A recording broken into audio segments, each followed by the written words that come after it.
अस्सलाम वालेकुम नाज़रीन, एक नई वीडियो में खुशामदीद। बहुत ही आसान और सादा सी टी टाइम केक की रेसिपी आपके साथ शेयर करने वाली हूँ। जरूर ट्राई कीजिएगा। आपके किचन में मौजूद आम सी चीज़ों के साथ मैंने इसको बनाया। बाहर सबको कुछ भी लेना नहीं पड़ेगा और बहुत ही सादा सी रेसिपी है। हर कोई इसको बहुत आसानी से बना सकता है। तो इसको बनाने के लिए सबसे पहले जिस चीज़ का हम इस्तेमाल करेंगे वो है मैदा। आम दरमियाने साइज़ का जो कप होता है उस दरमियाने साइज़ का कप फुल भर के मैंने मैदे का ले लिया था। उसके बाद नंबर 2 पे जिस चीज़ का हमने इस्तेमाल करना है वो हाफ कप चीनी है। चीनी को अच्छे से फाइन पाउडर की शक्ल में बना लेंगे। ये एक नॉर्मल मीठा है। अगर आपको थोड़ा मीठा तेज़ खाना है तो आप हाफ कप से ज़्यादा भी चीनी ऐड कर सकते हो।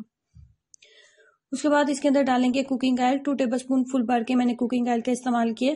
आप मक्खन का भी इस्तेमाल कर सकते हैं। उसके बाद इसके अंदर डालेंगे बेकिंग पाउडर। 1 टीस्पून फुल भर के मैंने इसके अंदर बेकिंग पाउडर ऐड किया। बेकिंग पाउडर ऐड करने के बाद इसके अंदर हम इस्तेमाल करेंगे दही का। 2 टेबलस्पून फुल भर के मैंने इसके अंदर दही ऐड किया।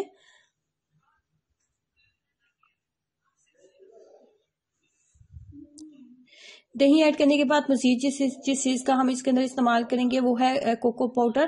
अगर आपके पास कोको पाउडर मौजूद नहीं है तो कोको पाउडर को आप स्किप कर सकते हैं। वनीला एसेंस अगर आपके पास मौजूद है तो उसके चंद ड्रॉप्स आप इसके अंदर ऐड कर सकते हो। अच्छे से तमाम मिक्सचर को मिक्सअप करते हैं। मजीद इसको एक फाइन सा पेस्ट बनाने के लिए हम जिस चीज का इस्तेमाल करेंगे वो है दूध। दूध आपने रूम टेम्परेचर वाला लेना है और बहुत ज्यादा मिकदार में, एक दफा ही आपने दूध ऐड नहीं करना। पहले हाफ कप ऐड करें। उसके बाद मजीद आपको लगे कि इसके अंदर दूध की जरूरत है तो आप इसके अंदर दूध ऐड कर सकते हैं। और बहुत ज्यादा पतला हमने पेस्ट बिल्कुल नहीं बनाना। बिल्कुल ऐसा पेस्ट होना चाहिए जैसे कभी मैं आपको मिक्स करके दिखाती हूँ। बहुत ज्यादा पतला भी नहीं होना चाहिए और बहुत ज्यादा आपने थिक पेस्ट को नहीं करना। फाइनली ये कुछ इस तरीके का आपके पास रेडी होना चाहिए। इसको 10 मिनट के लिए छोड़ दें, ये बहुत जरूरी है। उसके बाद 10 मिनट के बाद हम इसको सैंडविच मेकर के अंदर डालना स्टार्ट करेंगे। लेकिन सैंडविच मेकर के अंदर आप मिक्सचर को लगाने से पहले सैंडविच मेकर को ग्रीस करना बहुत जरूरी है। आप कुकिंग ऑयल का या घी का इस्तेमाल करते हुए इसके अंदर जो है इसको अच्छे से पहले लगा लें। उसके बाद आपने 10 मिनट के लिए जो मिक्सचर छोड़ा था वो इसके अंदर हम इसके अंदर डालना शुरू कर देंगे।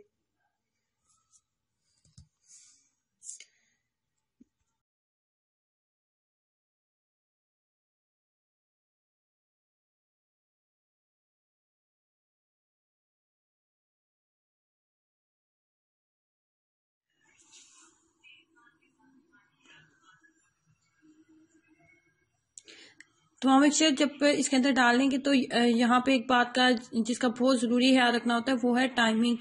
टाइमिंग हमने इसको बहुत ज्यादा नहीं देनी होती। 5 मिनट का टाइम जो है वो काफी होता है। 5 मिनट आप टाइम नोट कर लें। इससे ज्यादा आपने इसको टाइम नहीं देना।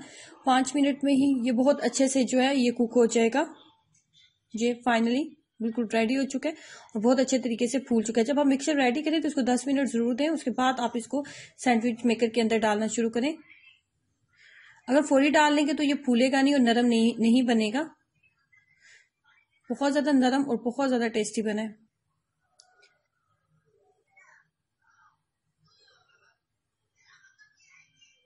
कुकिंग ऑयल लगाने की वजह से ये बहुत आराम से जो है उतर गया है। बहुत नरम और खाने में बहुत ज्यादा टेस्टी बनेगा। और चाय के साथ कुछ भी अगर आपको मजेदार खाने को दिल कर रहा है, कुछ मीठा खाने को दिल कर रहा है तो आप इस रेसिपी को जरूर ट्राई कीजिएगा। और एक ऐसी रेसिपी है जिसको कोई भी ट्राई कर सकता है। बनानी इंतहाई आसान और सादा है। तो ट्राई कीजिएगा और अपना एक्सपीरियंस जरूर शेयर करें। वीडियो को लाइक करना और चैनल को सब्सक्राइब करना मत भूलें। अल्लाह हाफिज।